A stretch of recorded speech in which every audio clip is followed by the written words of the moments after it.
నమస్తే. ప్రస్తుతం మనతో పాటు తుంగా బాలు ఉన్నారు, మాట్లాడదాం. అన్న నమస్తేనే. నమస్తే అన్న చెప్పండి, రేపు జరగబోయేటువంటి రైతు ధర్నా ఏదైతే ఉందో దానికి వ్యతిరేకంగా ఉత్తర్వులు జారీ చేసిన పరిస్థితి చూస్తున్నాం పోలీస్ శాఖ. ఇప్పుడు ఉమ్మడి నల్గొండ జిల్లా కాంగ్రెస్ పార్టీ వాళ్ళు గతంలో కూడా ఉత్తమ్ కుమార్ రెడ్డి కావచ్చు, కోమటిరెడ్డి వెంకరెడ్డి కావచ్చు, వాళ్ళు మంత్రులకు కొనసాగారు. వాళ్ళు నల్గొండ జిల్లాకు చేసింది ఏమీ లేదు. గతంలో కేసీఆర్ గారి నాయకత్వంలో ఉమ్మడి నల్గొండ జిల్లా ఏ విధంగా అభివృద్ధి చెందింది, రైతాంగం అంతా ఏ విధంగా అభివృద్ధి చెందిందో మనం అంతా చూసినాం.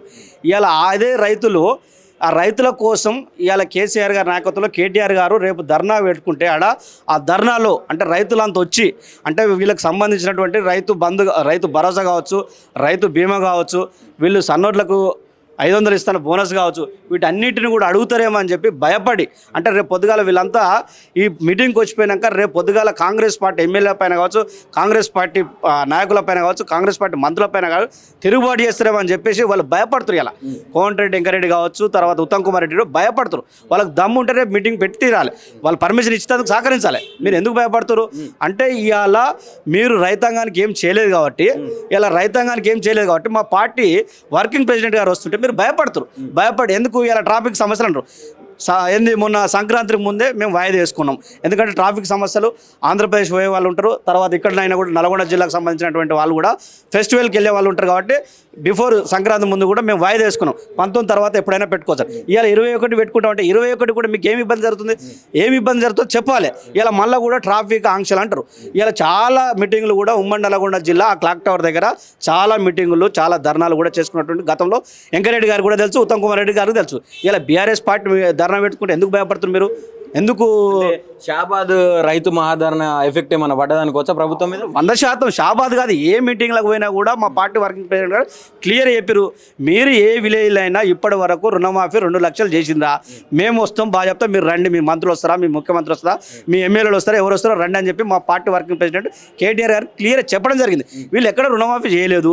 రైతు భరోసా ఇప్పటి వరకు సంవత్సరం దాటిపోయింది. నువ్వు సంవత్సరానికి 15,000 ఇస్తున్నావు, 15,000 ఇప్పటి వరకు ఇచ్చింది లేదు. ఆ 15,000 కూడా 12,000 చేసిరు. ఆ 12,000కి సంబంధించింది కూడా ఇప్పటి వరకు కూడా ₹1 కూడా రైతు భరోసా పేరు మీద రైతులంతా కూడా నాట్లేసుకుంటారు. ఊరంతా వీళ్ళు ₹1 ఇచ్చేలేదు ఇప్పటి వరకు.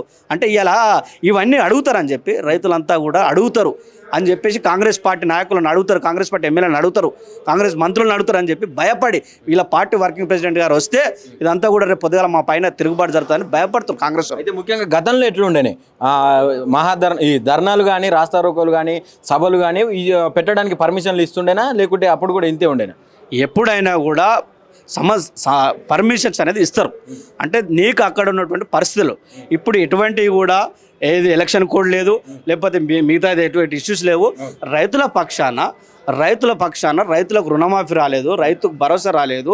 కాబట్టి రైతుల పక్షాన ఒక మీటింగ్ పెట్టుకుంటే బీఆర్ఎస్ పార్టీ వర్కింగ్ ప్రెసిడెంట్ గారు రైతులను ఉద్దేశించి మాట్లాడతారని చెప్తే వీళ్ళు ఎందుకు భయపడతారు? మీకు సందర్భం లేకుండా మీరు భయపడి పర్మిషన్ ఎందుకు ఇస్తలేరు? అంటే ఏదైనా ఇష్యూస్ ఉన్నప్పుడు వాస్తవానికి దాన్ని పోస్ట్ పోన్ చేస్తారు. మీరు ఫెస్టివల్ ముందన్నారు, ఫెస్టివల్ తర్వాత సంక్రాంతి తర్వాత మేము ధర్నా పెట్టుకుంటున్నాం కదా, తర్వాతైనా మీరు ధర్నాకి ఎందుకు వ్యతిరేకిస్తారు? ధర్నాన్ని ఎందుకు పర్మిషన్ ఇవ్వలేకపోతారు? అంటే ఇది భయపడతారు. కేవలం రైతులకి నల్గొండ జిల్లాలో వీళ్ళు ఏం చేయలేదు కాబట్టి వీళ్ళు భయపడతారు. కాంగ్రెస్ పార్టీ ఉమ్మడి నల్గొండ జిల్లా ప్రజాప్రతినిధులు అంతా కూడా భయపడి ఇలా పర్మిషన్ ఇవ్వకుండా చేస్తారు, కావాల్సి కుట్రపడతారు.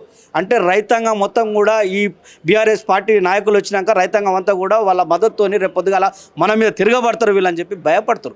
అంటే గతంలో దాదాపు 11 నుంచి 12 సార్లు బీఆర్ఎస్ పార్టీ నాయకత్వం కేసీఆర్ గారి నాయకత్వంలో రైతు బంధు ఇచ్చినాం, రుణమాఫీ చేసినాం, సకాలంలో ఇత్తనాలు ఇచ్చినాం, ఎరువులు ఇచ్చినాం.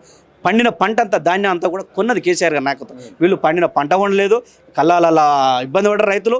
చాలా రైతులకు వర్షాలు పడి ఇబ్బంది పడే పరిస్థితులు చూసినాం. సన్నోళ్ళకు 500 బోనస్ ఇస్తున్నాం, అవి ఎగ్గొట్టాం. రైతులకు ఏం చేసింది శూన్యం వీళ్ళు. కాబట్టి భయపడి వీళ్ళు ఈ ధర్నా పెడితే మా మీద ఎక్కడ దాడులు జరుగుతాయని చెప్పి భయపడుతున్నారు వాళ్ళు. అయితే ముఖ్యంగా మార్నింగ్ ఒక న్యూస్ వచ్చింది. తెలంగాణలో వ్యవసాయ కేంద్రంగా పేరొందినటువంటి నల్గొండ జిల్లాలో, ఉమ్మడి నల్గొండ జిల్లాలో ప్రస్తుతం నీటి కొరత ఉన్నది. నాట్లు వేసిన పంటలకే నీళ్ళు అందడం లేదని కూడా వార్తలు వస్తూ ఉన్నాయి. అవునండి, ఇలా కాళేశ్వరం ద్వారా మొన్న కూడా వాళ్ళ మంత్రులు వాళ్ళు పోయి ఓపెన్ చేసుకోరు. కాళేశ్వరం ద్వారా బసవాపూర్ కావచ్చు, అక్కడికి వెళ్ళి మన కొండపోచమ్మ కావచ్చు, అది కాదు మల్లన్న సాగర్ కాబట్టి ఆ వాటర్ ద్వారా వీళ్ళకి రావాల్సినటువంటి కాళేశ్వరం ద్వారా వాటర్ SRSP ద్వారా రావాల్సినటువంటి వాటర్ అంతా కూడా నల్గొండ జిల్లా తీసుకుంటారు. ఇలా రైతులందరూ కూడా మీరు అక్కడ పోయి ఇదే కాళేశ్వరం కాడికి వెళ్ళి పోయే కదా వీళ్ళు ఓపెన్ చేసుకొని తెచ్చుకుంటారు వాటర్. ఇప్పుడు వీళ్ళకి ఎక్కడ కూడా ఇబ్బంది లేదు. కావాల్సి రైతుల మీద టైంకు పోయి వాటర్ ఇవ్వకుండా, అంటే కేసీఆర్ గారు కట్టింది కాబట్టి కాళేశ్వరం, మేము టైంకు పోకుండా రైతులను ఇబ్బంది పెట్టే ప్రయత్నం ఇట్లా కేసీఆర్ అంటే వీడు ఏదో రైతులల్లో ఏదో వాళ్ళ దగ్గర ఏంది రైతులను ఇబ్బంది పెట్టే ప్రయత్నం, అంటే ఇక వాటర్ లేవు కాళేశ్వరంలో మొన్న కట్టింది కేసీఆర్ కదా, ఇట్లా ఏదో చేసే ప్రయత్నం కుట్ర పడుతుంది. ఎక్కడ కూడా ఇప్పుడు ప్రాజెక్టులో వాటర్ ఉన్నాయి, ప్రాజెక్టు ద్వారా ఎస్ఆర్ఎస్పి ద్వారా వాటర్ వస్తున్నాయి. ఉమ్మడి నల్గొండ జిల్లాకు అక్కడ తుంగతుర్తి కావచ్చు, అక్కడ సూర్యాపేట కావచ్చు, కోదాడ కావచ్చు, అక్కడికంతటి కూడా ఎక్కడి వరకు వాటర్ కావాలో అక్కడి వరకు వాటర్ వస్తుంది. ఇలా కావాల్సి వీళ్ళు కుట్రవండి. వీళ్ళు రైతు దీక్ష చేస్తే రైతులంతా మా మీదకి ఎక్కడ తిరగబడతారో, కాంగ్రెస్ ప్రభుత్వం పైన కాంగ్రెస్ ఇచ్చినటువంటి రైతుల హామీలు ఏమి నెరవేర్చలేదు కాబట్టి వీళ్ళు ఇబ్బంది పడి ఈ సభను అంటే ఈ ధర్నాను పెట్టకుండా ప్రయత్నం చేస్తారు.